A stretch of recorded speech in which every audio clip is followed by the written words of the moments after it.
no matter how successful you are, there's always going to be something that you can do better.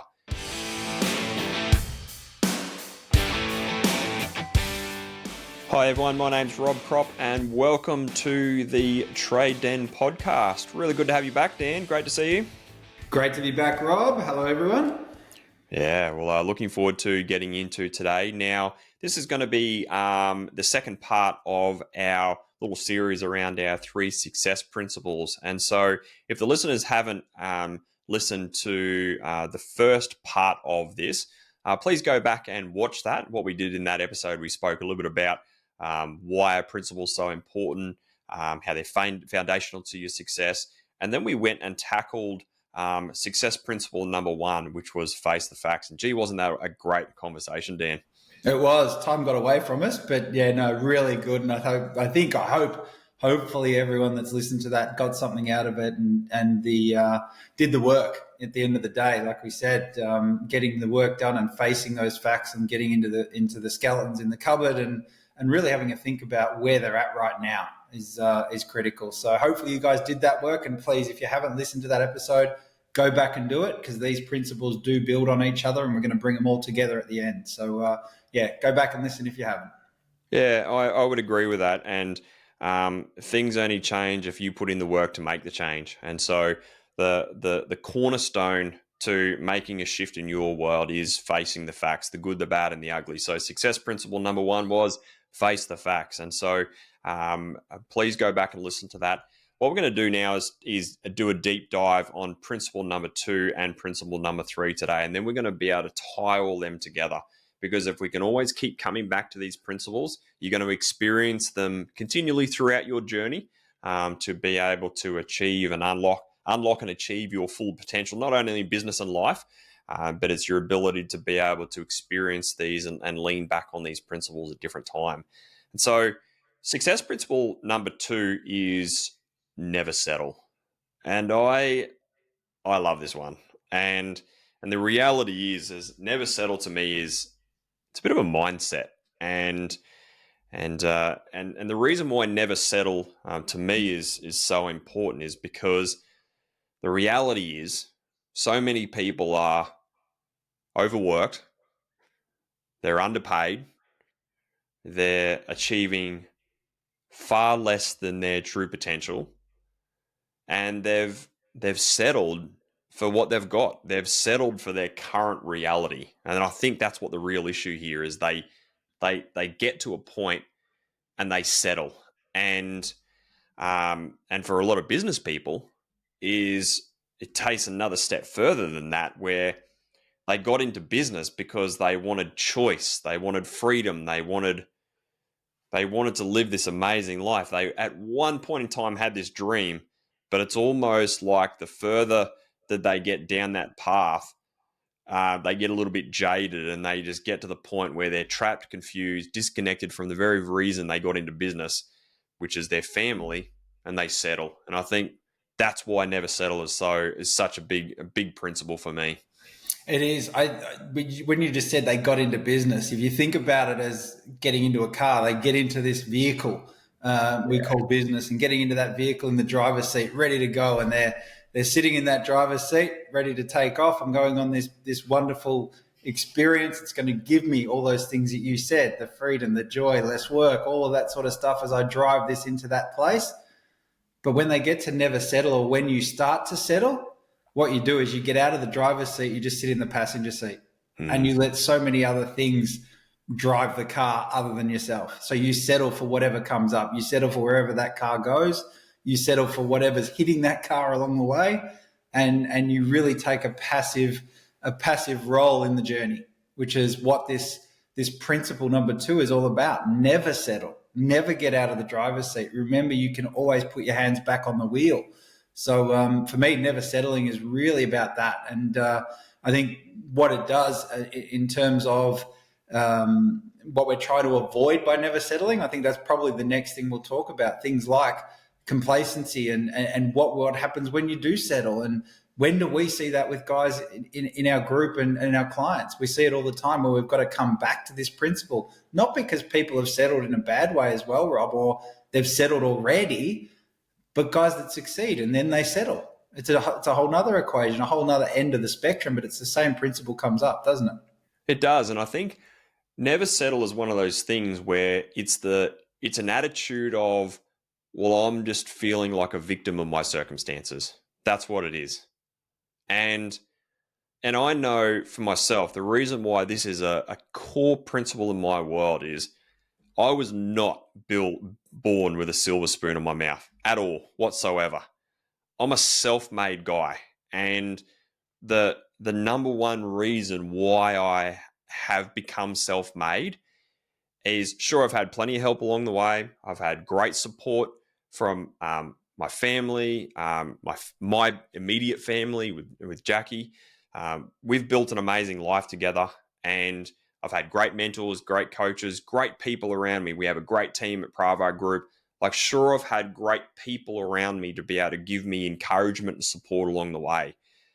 But I'm a guy who was born in Gladstone, lived in central Queensland, has moved my kind of way down to Brisbane, down to Melbourne, and um, I was not born with a silver spoon in my mouth. I'm self-made, but the reason why I'm self-made is because I've always had this willing and this want to live an amazing life, unlock my potential of what I know that I am capable of, and I've never settled. I've always wanted to get better. Every single day, I've had that mindset of, how can I get better today and become better tomorrow than I was yesterday? It's not about necessarily looking for the pursuit of more. It's just looking for the pursuit of better. And how do I become better and do better things and be a better person and be a better husband, be a better father? Like, how do I be a better husband to Jackie? How do I be a better father to our three beautiful kids? How do I show up as a better leader within the business and the businesses and stuff that I own? It's one of those things that I think that is a principle that I live and breathe by, and it's been the cornerstone to my success, because no matter how much success I've achieved, I'm always looking to be a better person. So that's why never settle is such a cornerstone principle, isn't it? Yeah, the whole idea, and I think you use that word over and over, and hopefully if you're listening, you pick that up, right? Better. That's what this is about. Never settling is about better. It's not about more. And people sometimes get that confused. They hear never settle. All right, so now I can never be happy. I can never be content. I can never say that I've done enough, right? And that's not what we're saying with this principle. That's the first thing I want everyone to understand is never settling is about better. It's about improvement and progress. And if you think about it, never settle to me means better is always possible.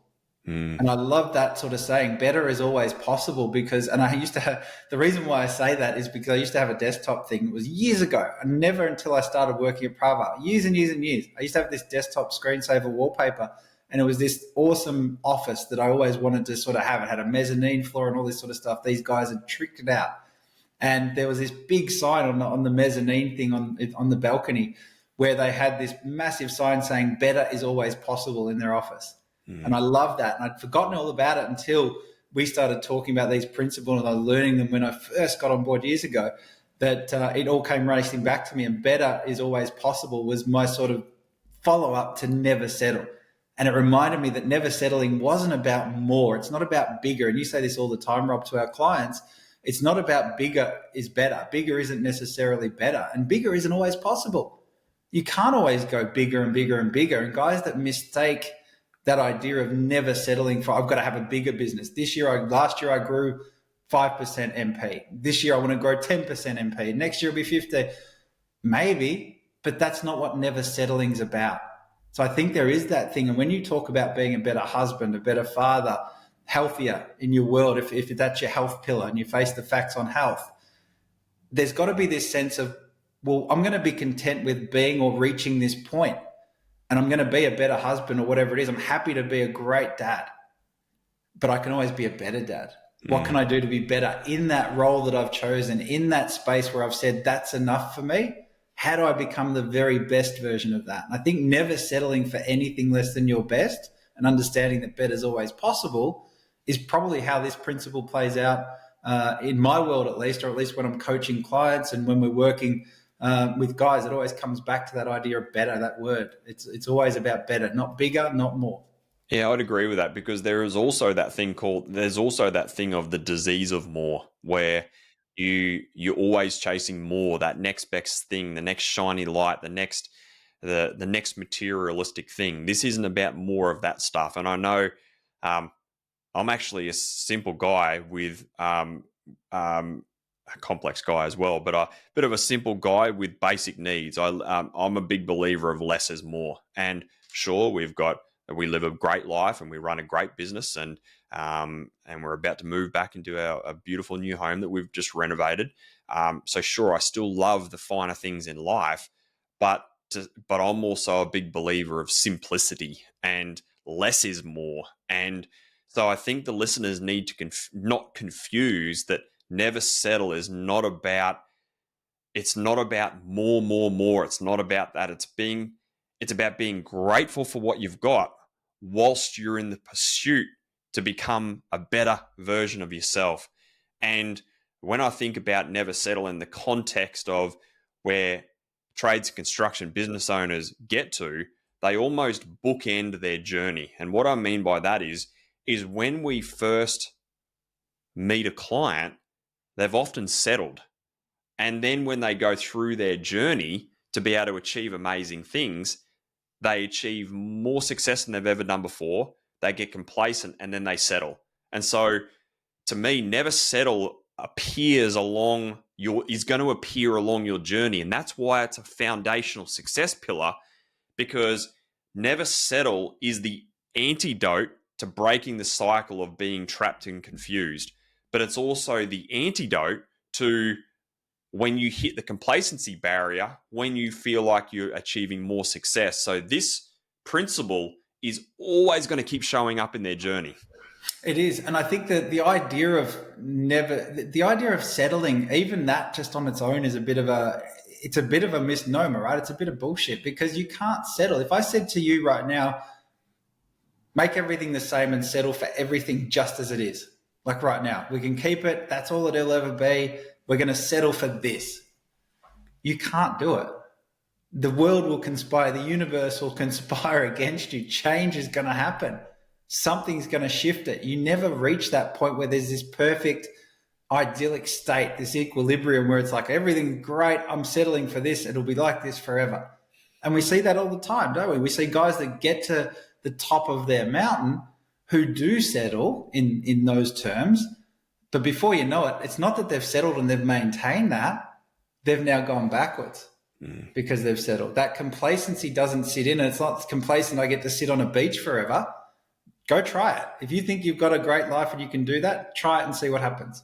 You can't settle. It's just not going to happen. So the whole idea about it is, what do we do instead of settling? We focus on how can we get better. How much? Up to you. But we go for like 1%. If we can stack 1% habits, atomic habits, if we want to talk about James Clear, the idea of 1% better makes a massive difference over the course of a year, course of a lifetime. So let's talk a bit about when the early part of their journey around settling in the early stages of their journey. And I think some of the symptoms of when people do settle, part of the reasons why they settle is because they feel trapped and confused around what to do next. They get to a point in their journey where they hit the limit for what they know and where to go next. And for a lot of the reason why at Pravar we deal with a lot of businesses hitting doing $1 million plus, that's a natural sticking point for a lot of trades businesses. When they do 80, 100 grand months between $1 to $1.2 million businesses, they get stuck. They're stuck and they're trapped. And the reason why that is because they've built a team of 3 or 4 people in around them, and they're winding themselves off their tools, and they get to the point where they're running $1 million business or $1.5 million business to the external marketplace. That sounds amazing. They'll say, "Oh, tell me a bit about your business." "Oh, I've got 4 guys or 4 girls or 4 team members, 4 in the ground crew, like we call them, and oh wow, you're doing great." And the business owner's thinking, "You serious? I'm working 70, 80 hour weeks. I'm on the tools all day, doing admin and bookkeeping at night, working my weekends, not seeing my family, and I'm making 100 grand. And and so, but they become stuck, and they settle in that position, and it's because they don't know what to do next. And then they just go round and round year on year on year. And how many times have we seen it, Dan, where you ask someone at the start of their journey, how long have you been here for, mate? And they're like, oh, I've been in this position for 3 or 4 or 5 years. And man, I just can't break this cycle. And that's, to me, is just a symptom of someone who they don't know any better. They've done everything they can, and they just get stuck, trapped, confusion, settle in that point. And that's a natural settling position, isn't it? It is. And I think it's probably worthwhile, and I'm sure we're going to cover this in episodes, those different business cycles of settling and those moments of settling and recognizing them and how to break out of them. I think that's a critical part of this, but it all comes back again to these principles. And how do you guard against that? You never settle. You come back to that principle and you're like, right, that's the ground zero. That's go on the Monopoly board. That's where we start from. The mindset of never settling for me, number one, is it's breaking the cycle of when you first get stuck and trapped and feel that level of confusion in that position you're in. That's what it means to me. It's there's a couple of them. There's actually three that I'm going to refer to today. But number one is the mindset of never settle breaks that first cycle, and it gets you out of that position after you face the facts. Facing the facts is, okay, I've been in this position for 4 years. I'm stuck. My business isn't moving ahead. I'm not moving ahead. I'm settled for where I am. I could be earning more as a project manager and have a car and 4 weeks holiday and work 50 or 40 hours a week rather than the million hours that I'm working. Okay, great. I've faced the facts around that. Now I've got to never settle and go and do something about this and start to break the cycle for this position that I'm in. And so that's where, for me, never settle really comes in. The next one for me is around when business owners start achieving great things. Don't we see it all the time, Dan, where they just get that little bit more time, they start making that little bit more money, and there's that word starting with C. What is that? Yeah, complacency. Oh, Absolute complacency. And it's almost like you can see it, and it's almost part of the passage of rites to get there. Everyone does it, right? It's not that we have to judge, oh, look at them being complacent. We expect it. We know it. We can see it. We can anticipate it. But that's where that principle kicks in, because when you can anticipate it and you can see it, you don't have to fall all the way back down to where you were. You don't have to do that whole lap of the roundabout again to figure it out and start all over again. With never settle, you can hit that complacency thing, recognize it, and it's a little bit of a drift. And then, as we like to say, you've got to make that shift again. You've got to remember, never settle. But maybe that, I think, is where you're going, is talking about that idea of catching the drift and making a shift. yeah, and I think it's one of those things where when someone's growing their business, there's always going to be elements of a false sense of success or false sense of I've made it in their journey. And we probably see this more with clients that we work with long term. And one thing I'm very proud of at Pravar is we don't have a transactional relationship with our clients. We've got a strong, deep relationship where we take them on a real journey. And we probably see this for clients who are into their third, fourth, fifth year of coaching. And it's not they need that much coaching because they're dumb or idiot or slow. It just takes that amount of time to go from 1 million to 2 million to 3 million. And I'm a big believer that if you're not running a trades business or a construction business that's doing at least $2.5 to $3 million plus, then it's almost, well, that's going to sound a bit rough, but it's almost what's the point? Because you've actually got no benefits of running a business until you get to that point. And no doubt we'll talk a bit about that along the way. And the reason for that is because as you're going from 1 to 2 to 2.5, you've got to be able to get yourself off the tools. You've got to be able to get admin in. You've got to be able to get a bookkeeper in. You've got to be able to move out of the office and get a bit of warehousing space. Then you've got to take that step to keep growing the top line and put a project manager in. now, or a maintenance supervisor or whatever it is. But you kind of get to that point where you've replaced your income, you're now living off profits, and you're down to a normal 40, 45-hour week, and you go, I deserve a break. And that's where complacency drops in. And I think this is where that never settle mindset's in. And sure, you deserve that break, but but the job's really only just begun. Yeah, absolutely. I couldn't agree more. I think that's absolutely it. So I think as we get to the end of this principle, it's that idea. Let's sort of distill it, Rob, and sort of say you're either at that settling point for one of two things, right? You're either at the start of your journey, you've settled and you're resigned to the fact that this is the way the world needs to be. So never settle. Get out of that. We need you out of that to get you moving forward. Or you've achieved some success. You've sort of had a good month, a good quarter, a good year, a good season, whatever it is.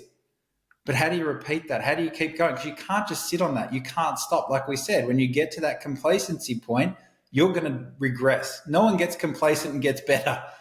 We know that, right? And no one can get complacent and stay where they are.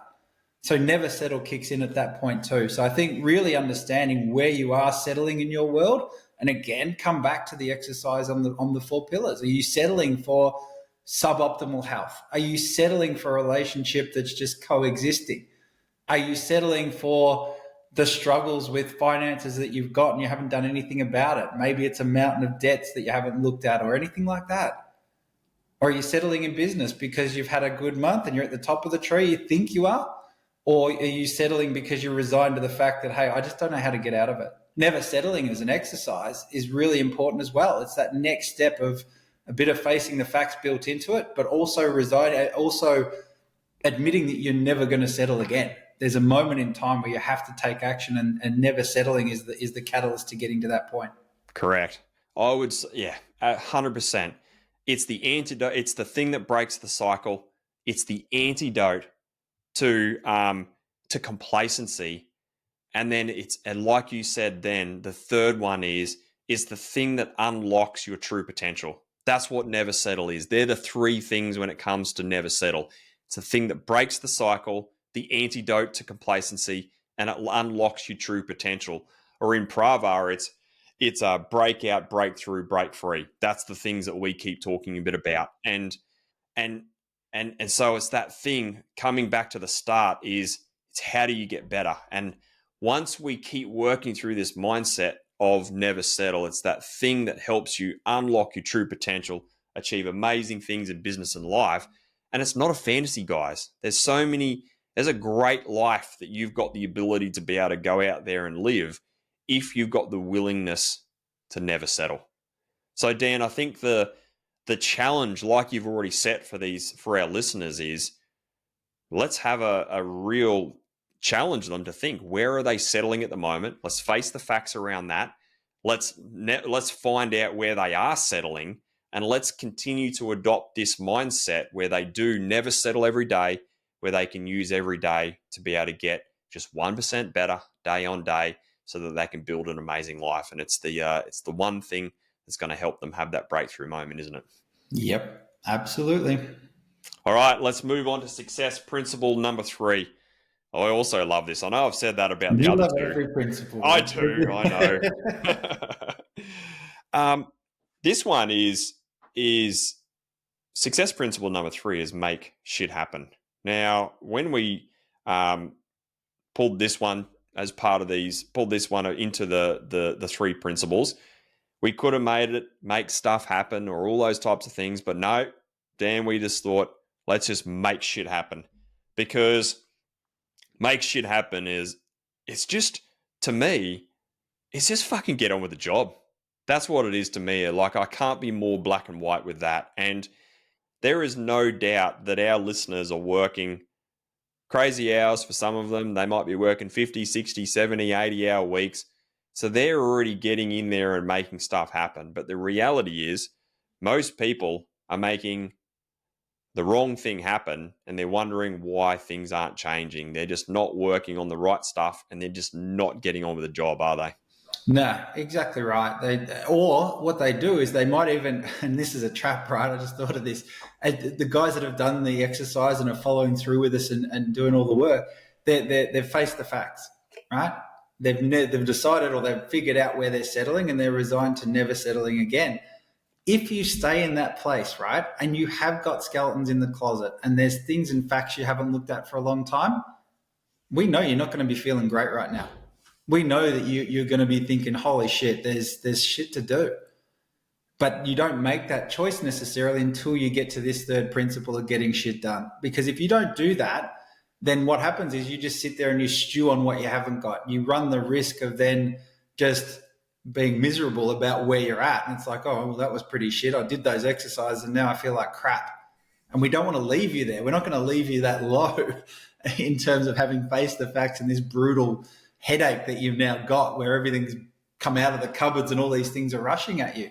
What we want to do is get you into action. And I think the other thing is when we say get shit done, and this is part of our nod to transforming businesses, we usually write get shit done with a $sign on the S. We're unapologetic, guys, that there's the shit that we want to get done is help you in your world, transform, reconnect your family, for instance, do all that sort of stuff around lifestyle.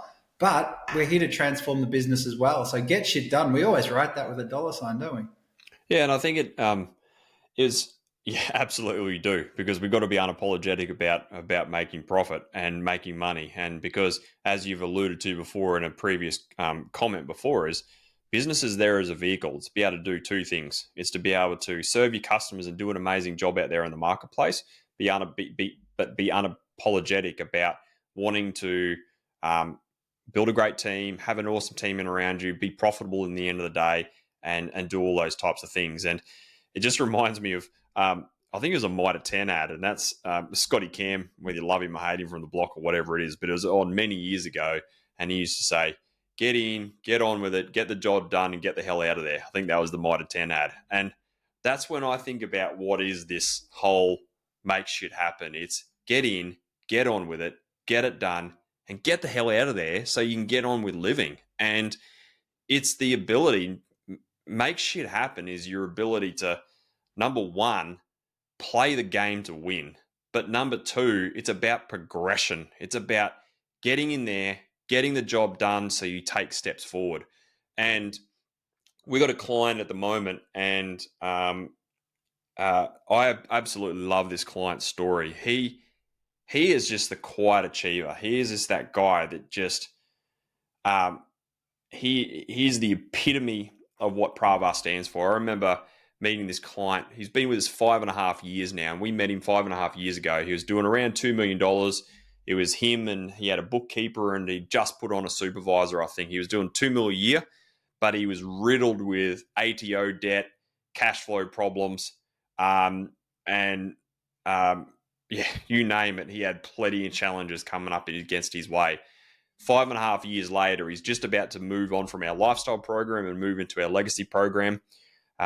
He's now got a run rate of, he's going to do $15 million this financial year. He's forecasted to hit $2 million in net profit. So he's going to make $2 million net compared to $2 million turnover when we first started.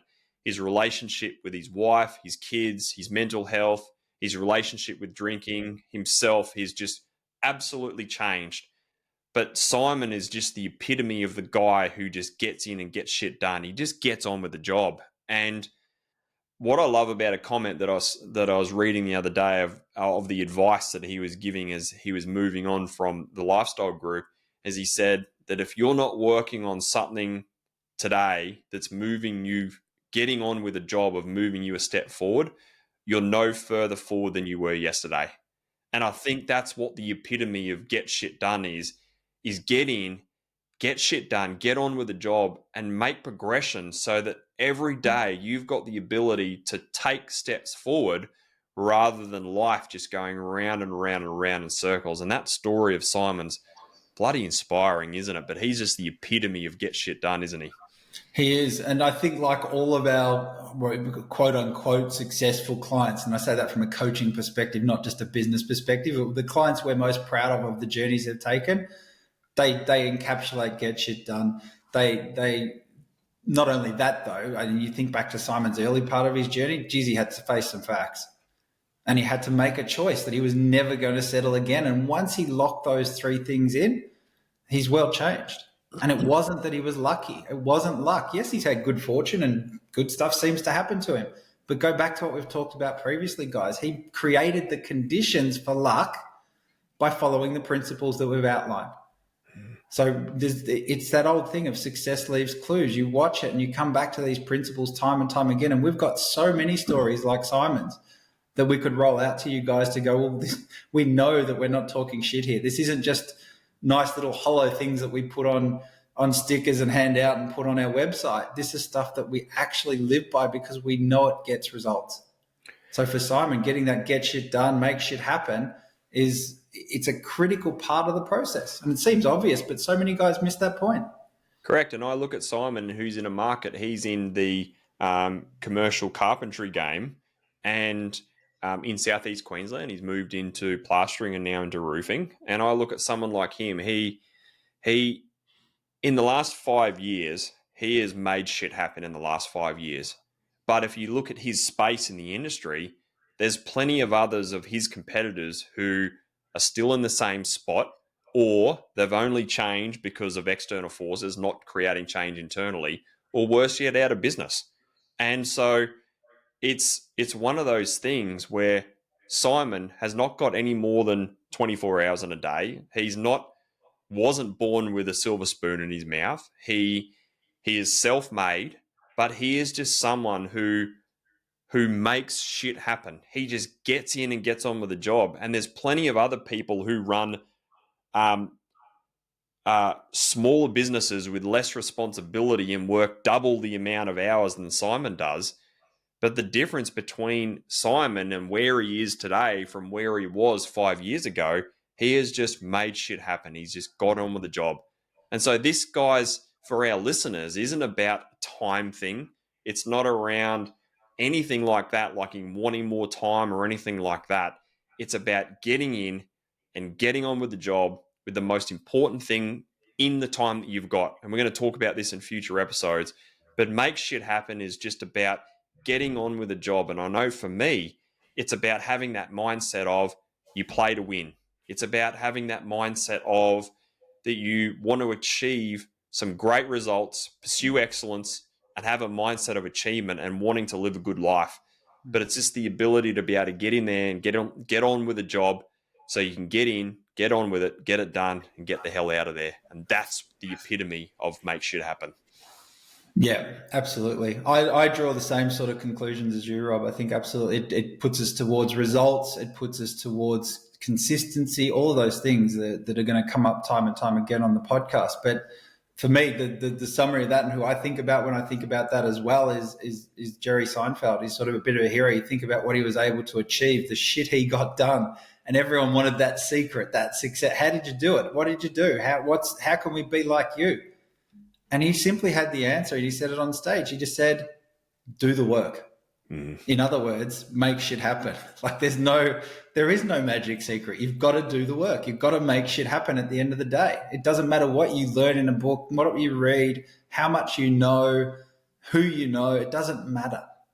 If you don't do the work and you don't make shit happen, it's going to count for naught and you're just going to spin your wheels. So we don't want you guys to do that. So this is all about the commitment, the resolution that you have to make shit happen.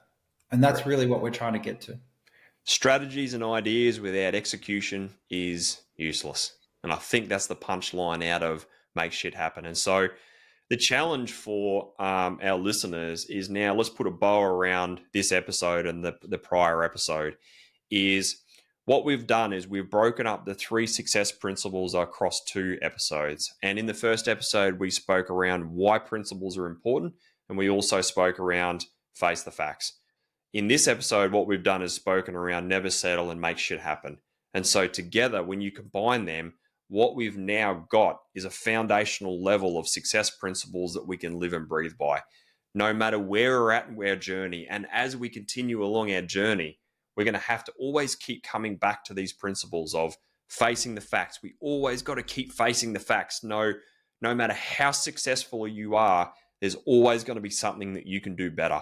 No matter where you're at in your journey, whether it's at the start, the middle, the end of what you perceive your journey is, Never settle as that mindset where you're always looking to become better, or how can we get better and better and better, and making shit happen. Well, we've got limited time on this world, and time is one of those precious commodities that we should not waste. So it's our ability to get on with it, get the job done, and get on to living life and enjoying it like we want. And so these three success principles are those foundational principles that we're always going to keep coming back to. And Dan, I think it's really important that our listeners kind of bring them into their worlds in their own way. But as long as they can kind of anchor on them, then that's what's going to make the difference, isn't it? Yeah, and I'd like to add, where we record this on visual, like we're looking at each other as we record this remotely, and I can see in the back of your screen at the moment one of the principles right now: make shit happen. It sits on Rob's bookshelf behind him as I'm looking at it every time we talk, and we talk multiple times a week. It's there. It reminds us every time Rob's on a call. We do all our calls with clients on Zoom. He sees that non-stop. So how do you bring these things into your world? Like we said at the very beginning, you want to be able to see them, read them, hear them, have them ingrained so they become automatic. For me, on my phone, every time I unlock my phone in the top right corner, guess what there is? The 3 success principles.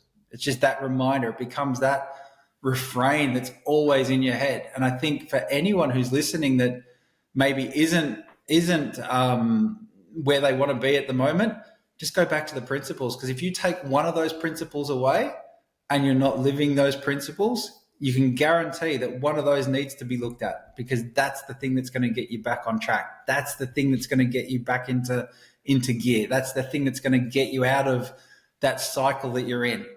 So really take on board what we've done. If you have to go back and re-listen. And if you want to share them, please come into the community and go into our Facebook group and share what you've learned from this. What are the learnings you've got? Because a big part of what we do here is having peer-to-peer learning in a community. We share things. It's a safe place. That's why it's called the Trade Den. So we want you guys to be able to share and continue the conversation on these 3 principles. And if you're just starting with this, this might be years down the track from where we've started, who knows? But if you're doing that, put it in. What have you learned from these 3 principles? Because the more you can remind people with your story, the more it reinforces it for others. So yeah, really happy we've done this, Rob. I think it's a great point for us to get guys moving on the pathway. Absolutely. So from here, please make sure that you've subscribed. Please make sure you follow. Tell your mates about us. We want to be able to get the message out there and really make a big impact into the industry, to be able to contribute back into the industry, because we know that either yourself or your mates, friends or family, whatever it is, we know that you know someone who needs to hear this episode. So please share it with your mates. And like Dan said, join us in the community, in the Trade Den community. Let's get the conversation going over there, and looking forward to talking to you all again soon. See you on the next one. See ya.